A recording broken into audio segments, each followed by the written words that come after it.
Operator, that's Zybysko. Gladys Zybysko. Zybysko. Yeah, she's visiting her folks in Azusa. Azusa. No, operator. Azusa.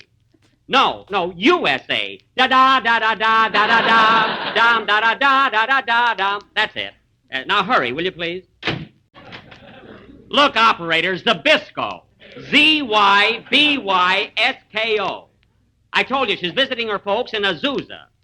It's in the directory. Her father's name? Zeke. Zeke Zybysko. He works for the Zenith Zipper Company. No, I'm not kidding. Hey, Jack, Don is waiting to introduce you. Tell him I'll be there in a minute. But we're on the air. Tell him to stall a little bit. Hello? Hello? What? Well, where's the operator I was talking to? She went to lunch? Well, look, miss, here's the story. I'm trying to get Miss Gladys Zybysko. Zybysko. Zybysko. For heaven's sake. Yeah, she's visiting her folks in Azusa. Hey, Jack. Quiet, Mary. But Phil is starting to tell jokes. Oh, my goodness. Hurry, operator. This is a matter of life and death. Look, Mary, tell Don to do a commercial or something until I... Hello? Hello? Hello, Gladys? Darling. Oh, pardon me, sir. Wrong number. Operator, you gave me the wrong number. No, I don't want to give up. I want to talk to Gladys Zybysko. Why don't you send a carrier pigeon? I did, and she ate it. Now, look, operator, look. You're a lovely girl, and it's been fun knowing you.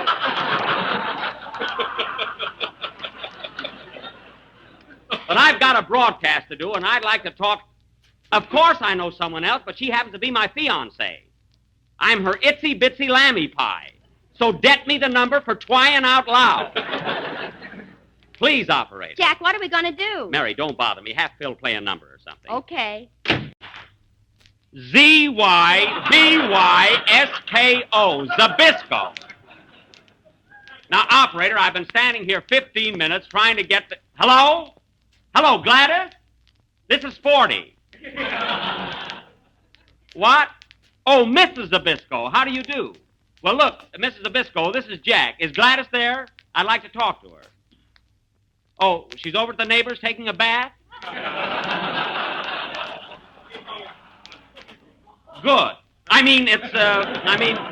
Well, look, as soon as she gets back, have her give me a ring.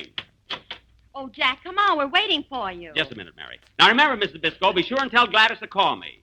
By the way, how is Mr. Zybysko? Oh, that's too bad. Well, who did it? Oh, you did it. Oh. Well, I hope he gets better. Goodbye. Well, that's that. Hurry up, Jack. Don's having a fit. All right. Go ahead. I'll be there in a minute. Hello? Oh, I'm sorry, operator. How much was the call? 40 cents?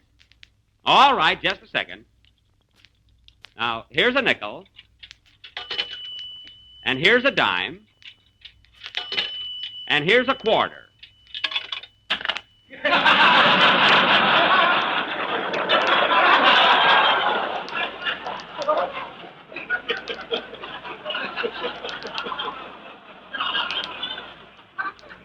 Oops, I'm sorry.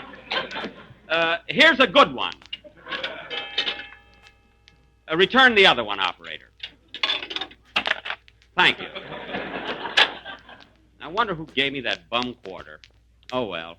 To your neighborhood grocer and ask him for a package of Jell-O. It is economical, easy to make, and comes in 6 delicious flavors. Hello, fellas. Sorry. So look for the big red letters on the box. They spell Jell-O. Hello, fellas. Sorry that And Jell-O spells a treat. My goodness, Jack! Oh, excuse me, Don. I'm sorry I kept you waiting, fellas, but I was trying to call Gladys. She wasn't home. Oh, stepping out with someone else, huh?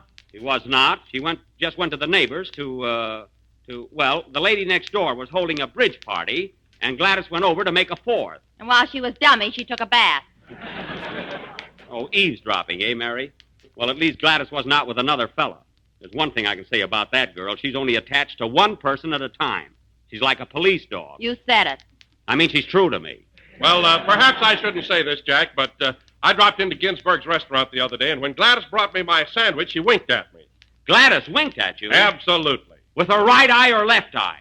Her left eye. Well, that's the one that twitches.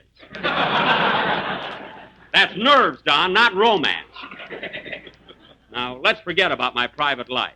Hey, Jack, tell him what happened last Sunday night when you took Gladys to the Trocadero. You weren't with us. No, but I saw you there. Well, What about it, Mary? Well, last Sunday after the broadcast, Jack told me he was stepping out with Gladys. oh. So right after she got through working, he picked her up and took her to the Trocadero for dinner. It's not so funny. So what happened? Jack ordered fried chicken, and Gladys went out in the kitchen and got it.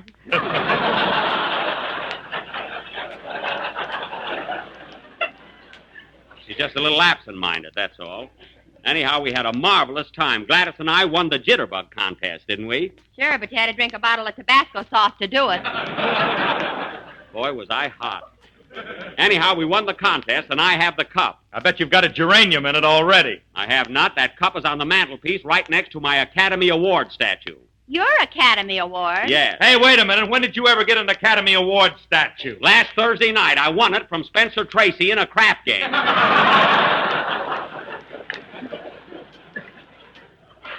He's got oodles of them. And let me tell you another thing. Oh, hello, Dennis. Hello, Mr. Benny. And let me tell you another thing, Phil Harris. I got just as good a chance of winning the Academy Award this year as Jimmy Stewart. You're right, Mr. Benny. Thanks, Dennis. Why, Jack, what are you talking about? I'm talking about my chance of winning the Academy Award. It's a cinch. Well, it's no cinch, but I've got a pretty good chance. Wait a minute, Jack, wait a minute. Did you see Jimmy Stewart and Mr. Smith Goes to Washington? Sure, but did you see Jack Benny and Man About Town? I suppose I gave a bad performance. Don't admit it, Mr. Benny. Dennis, whose side are you on? Sometimes I wonder why I don't hire a tenor with brains. You'd have to pay him. Dennis, here's a yo-yo. Go and have fun.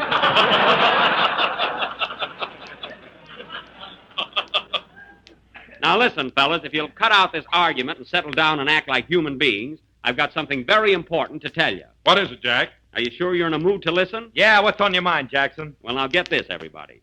Next Sunday night, we're going to do our program from Oakland, California. And it's for the benefit of President Roosevelt's Infantile Paralysis Fund. We're going to broadcast from a big auditorium seating over 9,000 people. I could pack that by myself. Oh, sure.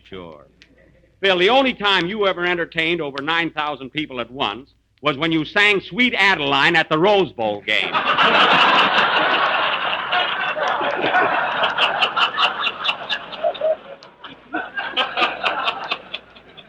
And for an encore, you were thrown out. Remember? Oh, yeah, what a game. 22 players on each side. Yeah. Anyway, kids, as I have friends in both Oakland and San Francisco, I'm leaving very early tomorrow morning. We're driving up in the Maxwell, eh, Mary? Not me, eh, Jack? Don't worry, Mary. That car ought to run a little better now. I had the carbon removed and the valves ground. What that jalopy needs is a malted milk with an egg in it. That's so. Well, just for that, you'll ride up on the train. Now, fellas, I'm going home now and start packing because I want to leave about 5 a.m. Well, run along, Jack. We can take care of the rest of the show. Okay, thanks, Don. Mary, do you still want to come along and help me pack? Sure, but gee, Jack, you were out in the hall for half the show, and now you want to go home. What about it? Won't our sponsor object? Oh, no. He never listens to our program. He thinks the sun rises and sets with the Phantom Pilot.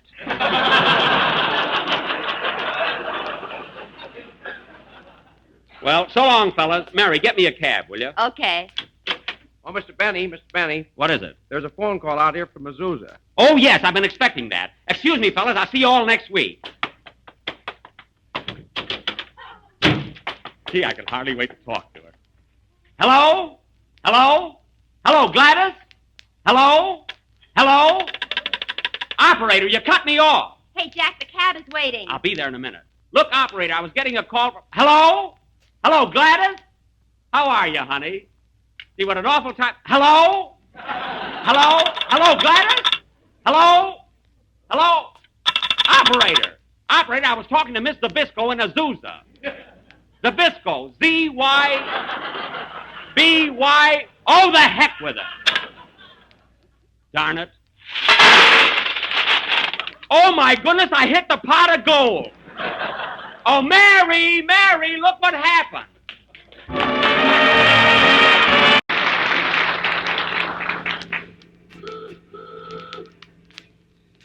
Mary, I don't know why you always argue with me. We can eat when we get to my house. But I'm hungry, and we passed 3 drive-in stands. Mary, I don't like to eat at drive-in stands when I'm in a taxi.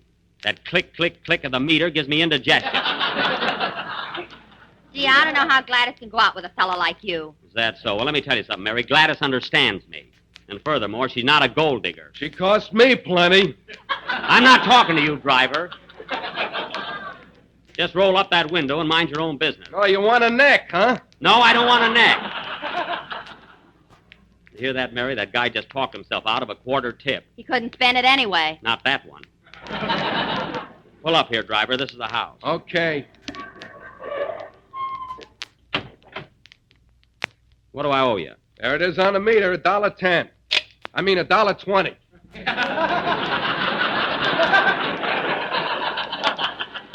Now, wait a minute. When you stopped, it was only $1.10. I know, but it just clicked to $1.20. I don't care. I had 1 foot out of the cab.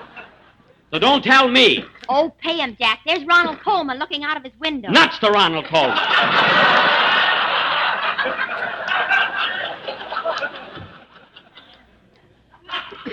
Here you are, driver. Here's $1.10 and a 10-cent tip. Take it any way you want it. Come on, Mary. The nerve of that guy. Oh, I must speak to Mr. Coleman. Hello, Ronald.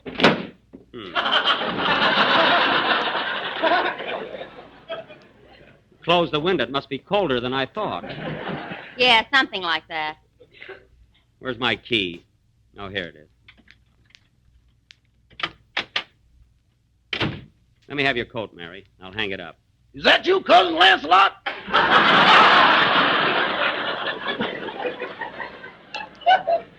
Cousin Lancelot? No, Rochester. This is Mr. Benny, no relation. Cousin Lancelot. Oh, hello, boss. Hello, Miss Livingston. Hello, Rochester. Rochester, I told you 1,000 times to keep your cousin out of this house. We're writing a play together. I don't care if you are. I don't want him around. What's the name of the play? Gone with the gin.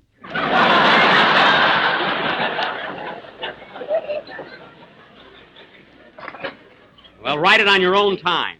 Say, Jack, if you want me to help you with your packing, let's get started. Okay, Mary. Here, take this grip and put my socks and shirts in it. All right. Oh, Jack, look at all the labels you got pasted on this suitcase. Why don't you take some off? Why should I? I've traveled all around. I want people to know it. I know, but gee, look at them. Savoy Hotel London, Shepherd's Hotel Cairo, Ritz-Carlton Paris, Imperial Hotel Bombay, Yep. and Bluebell Auto Court Glendale.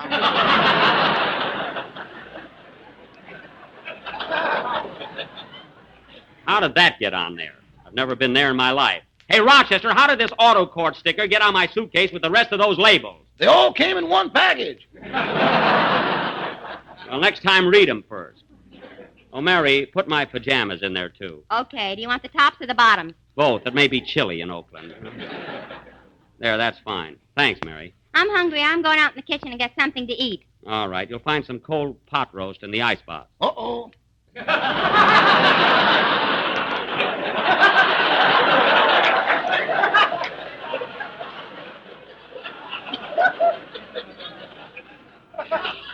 What are you oh-ohing about?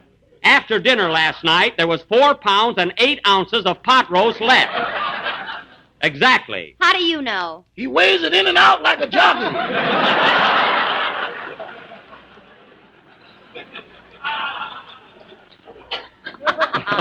Well, it's about time I started to keep track of things around here. Now go in and help yourself, Mary. You'll find a great big piece of pot roast in the icebox. It wasn't so big. Cousin Lancelot got it between 2 slices of bread. He did. Well, I'll talk to you later about that, Rochester. I know what you can have, Mary. There's some tuna fish left over from lunch. Never mind. Go ahead. No, just give me a nickel and I'll get an apple out of your machine.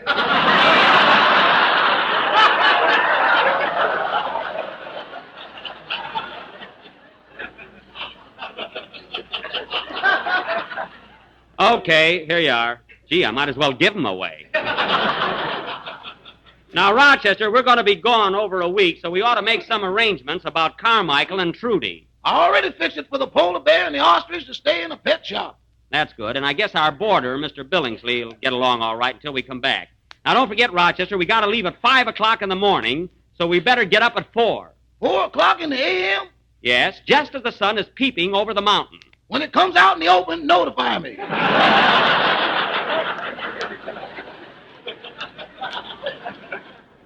You'll get up at 4 o'clock the same as I do. We've got about a 10-hour ride ahead of us. Do you expect to make Oakland in one day with that car? Why, certainly. It's easy. Boss, this country needs that kind of optimism. Rochester, don't always be running down my car. Last time we went to Palm Springs, you said it would take us all day, and we made it in 4 hours. Yeah, but how often do you get a win like that?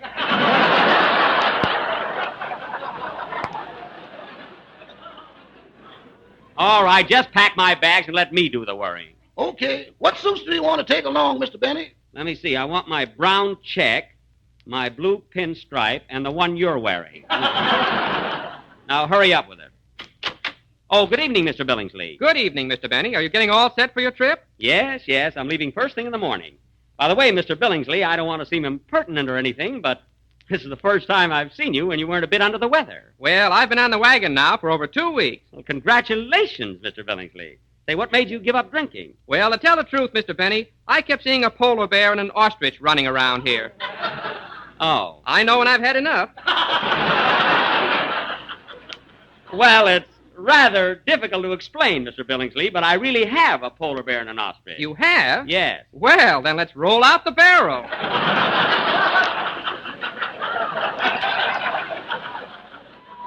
Not now. I've got to get up very early. Good night, Mr. Billingsley. Good night. I wonder if I threw out all my sterno. He's an awfully nice fellow. What are we charging him, Rochester? $6 a week with a continental breakfast. Well, cut it down to $5.50. The coffee is awfully weak here. Besides, he's so charming. Oh, hello, Mary. I see you made yourself a sandwich. What kind is it? Caviar. Oh? Where'd you find that can of caviar? Right in the flour bin where you hid it. Oh, yes, that was for my birthday party. I was going to have a treasure hunt. I'll bet. Now, Rochester, before we go, be sure that all the windows are locked and leave a note for the milkman. He's been leaving us notes lately. I paid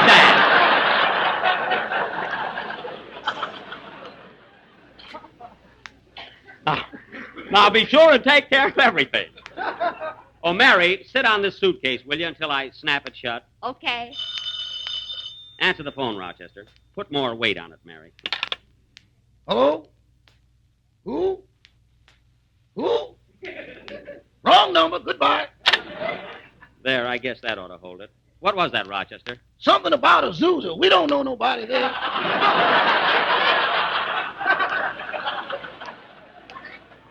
No, I don't think so. Azusa? For heaven's sake, that was my girl Gladys. Give me that phone. Hello? Hello, operator. A call just came for me from Azusa. I said Azusa. No, honey, they're calling me. Look, are you the same operator I've been talking to all day? Well, look, friend. Look, let me ask you something. Did you ever see a picture called Alexander Graham Bell?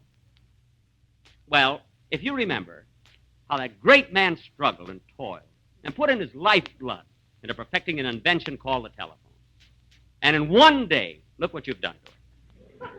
Now, aren't you ashamed of yourself? Look, operator, let's try once more. It's not tough, really it isn't. Now, the town is Azusa. A-Z-U-S-A. The name is Zybysko. Gladys Zybysko. Z-Y-B-Y-S-K-O. No, honey. Z-Y-B-Y-S-K-O.